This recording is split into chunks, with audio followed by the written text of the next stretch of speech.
نحمده ونصلي على رسوله الكريم اما بعد اعوذ باللہ من الشیطان الرجیم بسم اللہ الرحمن الرحیم۔ میں سید غلام غوث افتخاری، جو کہ میرا وطن میہر ضلع ستنا مدھیہ پردیش کا رہنے والا ہوں، اور میں بمبئی میں کافی عرصے سے رہ رہا ہوں۔ علی جناب اکرام رضا، جو فیضان صوفی ملت نیٹ ورک چلا رہے ہیں، انہوں نے مجھ سے کئی بار کہا کہ حضور صوفی ملت رحمۃ اللہ تعالی علیہ کے ساتھ آپ نے کئی مرتبہ مدینہ شریف کی زیارت کے لیے ساتھ میں گئے، اور آپ کئی بار جو ہے مدینہ شریف کی حاضری آپ کو حضرت کے ساتھ ہوئی۔ تو حضرت کے کچھ واقعات آپ بتائیں، میں بتا دوں آپ کو کہ حضور صوفی ملت، میرے آقا صوفی ملت رضی اللہ تعالی عنہ سے ہمیں جو ملا، بہت کچھ ملا الحمدللہ رب العالمین۔ میں حضور صوفی ملت کے 11ویں مریدوں میں غالباً میرا نمبر آتا ہے، کیوں سے کہ 1979-80 کے دوران میں حضور صوفی ملت کے دامن سے میں وابستہ ہو چکا تھا، اور میں حضور صوفی ملت جب بھی بمبئی تشریف لاتے، یہ گنہگار آپ کی بارگاہ میں حاضر ہوتا اور اپنے یہاں حضور صوفی ملت کو لاتا، اور حضور صوفی ملت بے پناہ دعاؤں سے مجھے نوازا۔ حضرات، ایک بار جب ہم مدینہ شریف کے لیے جا رہے تھے، اور دلی ایئرپورٹ سے ہمارا پلین تھا، اور مدینہ شریف ہم جب پہنچے، میرے صوفی ملت کی طبیعت بہت زیادہ علیل ہوئی۔ وہاں پہنچنے کے بعد جس ہوٹل میں ہم رہے، ایک دن گزرا، دوسرا دن گزرا، طبیعت زیادہ علیل ہوتی چلی گئی۔ وہاں پر حضرت کے مریدین بھی موجود تھے۔ ہم نے ان سے کہا کہ حضور صوفی ملت کی طبیعت زیادہ علیل ہوتی چلی جا رہی ہے، اور حضرت کو کسی ڈاکٹر کو دکھایا جائے۔ انہوں نے اپنی گاڑی میں بیٹھا کر، اور ہم جب حضور صوفی ملت رحمۃ اللہ تعالی علیہ کو جب وہاں ہاسپٹل لے کے پہنچے، تو حضرت نے گاڑی کو رکوا دی اور کہا کہ جس ڈاکٹر سے میرا علاج کرانے جا رہے ہو، پہلے سمجھ لینا کہ وہ کہیں دیوبندی وہابی نزدیک تو نہیں ہے، ورنہ میں اس سے علاج نہیں کراؤں گا۔ دیار مصطفیٰ صلی اللہ تعالی علیہ وسلم کی بارگاہ میں موت آ جائے وہ بہتر ہے، لیکن نزدی وہابی کے ہاتھ سے میں اپنا علاج نہیں کراؤں گا۔ اب جب ایسا کہا اور مجھے گاڑی سے اتارا اور کہا آپ پہلے پتہ کریے اندر، میں ہاسپٹل پہ گیا۔ جانے کے بعد میں بھی سوچنے لگا کہ میں کس طرح سے کیا کروں، میرے سمجھ میں نہیں آئی۔ لیکن جیسے ہی میں اندر پہنچا، ایک جو ہے مصری ڈاکٹر جو ہے، میں نے اس سے کہا کہ ہمارے شیخ ہیں اور ان کی طبیعت علیل ہے، ان کو دکھانا ہے۔ تو انہوں نے کہا کہ فلاں ونڈو جو ہے، نمبر بتایا، اس میں آپ چلے جائیے اور وہاں دکھا دیجیے۔ میں آیا، حضرت سے کہا حضور تشریف لے چلیں، انشاءاللہ آپ کو ہم سنی بریلوی ڈاکٹر سے دکھائیں گے۔ جیسے ہی ہم لوگوں نے گاڑی میں چیئر میں بیٹھا کر اور اندر لے کے گئے، اور جس کھڑکی پر اس نے بتایا تھا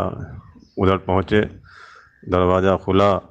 ڈاکٹر کھڑا ہو گیا، اور کھڑے ہونے کے بعد کہتا ہے بابا اندر تشریف لائیے، بابا اندر تشریف لائیے، آپ کو کیا ہوا؟ اور ہمیں باہر کر دیا، اور اس نے حضور صوفی ملت کو اپنے آلہ وغیرہ سے سب چیک کیا اور مشین سے چیک کیا۔ اس کے بعد دوا دی اور کہا کہ آپ بابا کو لے جائیے، اس سے آرام مل جائے گا۔ ہم لوگ لے کر ہاسپٹل سے اور ہوٹل آئے، وہاں حضرت کو دوا وغیرہ دی، الحمدللہ رب العالمین۔ ایک خوراک ہی کھاتے ہوئے حضرت کی طبیعت اچھی ہو گئی، اور اس کے بعد پھر ہم لوگ جو ہے دیار مصطفیٰ صلی اللہ تعالیٰ وسلم کے ہم لوگوں کو زیارت نصیب ہوئی۔ میرے صوفی ملت جب تک رہے مسلک اعلیٰ حضرت رضی اللہ تعالیٰ عنہ کا پیغام ہر جگہ دیتے رہے۔ ایک دن ایسا ہوا کہ حضور صوفی ملت جب پھر دوبارہ سرکار کی بارگاہ میں جانے کا موقع ملا اور رات کا وقت تھا، حضور صوفی ملت نعت پاک مصطفیٰ صلی اللہ علیہ وسلم گنگناتے رہے اور کہتے ہیں کہ کاش مجھے مسجد نبوی شریف کے اندر میرے آقا کی بارگاہ میں جھاڑو لگانے کا موقع مل جاتا۔ اور آپ سرکار اعلیٰ حضرت رضی اللہ تعالیٰ عنہ کا وہ شعر بھی پڑھ رہے تھے کہ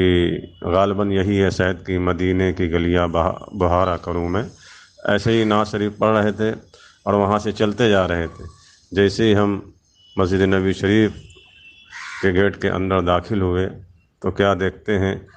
کہ ایک وہیں کا خادم جھاڑو لیے کھڑا ہے، حضرت اس کے پاس تشریف لے جاتے ہیں اور اس جھاڑو کو لیتے ہیں اور اس جھاڑو کو لے کر اور حضرت جو ہے خود ہی مسجد نبوی شریف میں جھاڑو لگانا شروع کرتے ہیں۔ یہ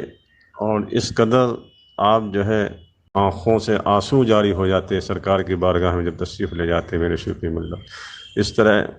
ہم لوگ وہاں پر 7 دن تک رہے۔ 7 دن رہنے کے بعد پھر ہم لوگ مکہ شریف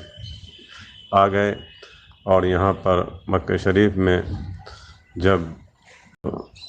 ہم لوگوں کا قیام ہوٹل میں ہوا، اس کے بعد احرام کی حالت میں تھے، کیونکہ کہ ہم لوگ پہلے مدینہ شریف پہنچے، اور جو مدینہ شریف سے جب ہم لوگ چلے تو وہاں کی جو میقات تھی وہاں سے احرام وغیرہ باندھا، اور مکہ شریف ہم لوگ جب پہنچنے کے بعد اس کے بعد جو ہے حرم شریف پر پہنچنے کے بعد طواف کعبہ کرنے کے بعد اور صحیح وغیرہ ہونے کے بعد،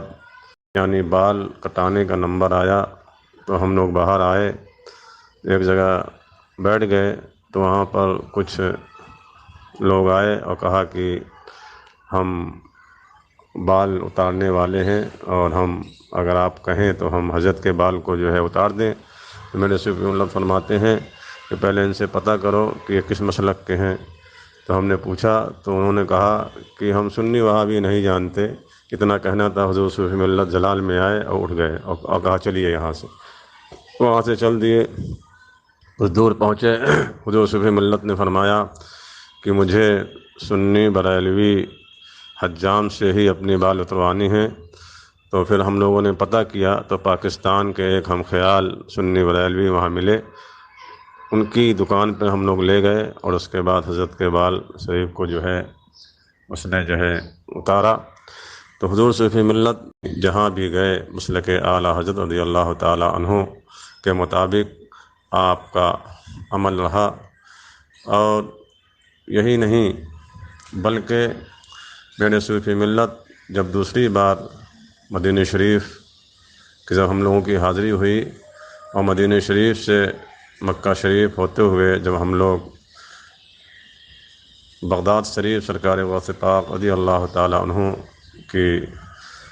مزار پاک پر بھی 7 دن رہے، اور وہاں پر رہنے کے بعد جو ہے میرے صوفی ملت کا یہ معمول تھا کہ جب رات میں ہم لوگ سو جاتے تو میرے صوفی ملت اٹھتے اور اٹھ کر سرکار غوث پاک رضی اللہ تعالیٰ عنہ کی مزار پاک کے سامنے بیٹھے، اور آپ جو ہے وہیں پر بیٹھے آپ جو ہے سرکار کی بارگاہ میں روتے اور دعائیں کرتے۔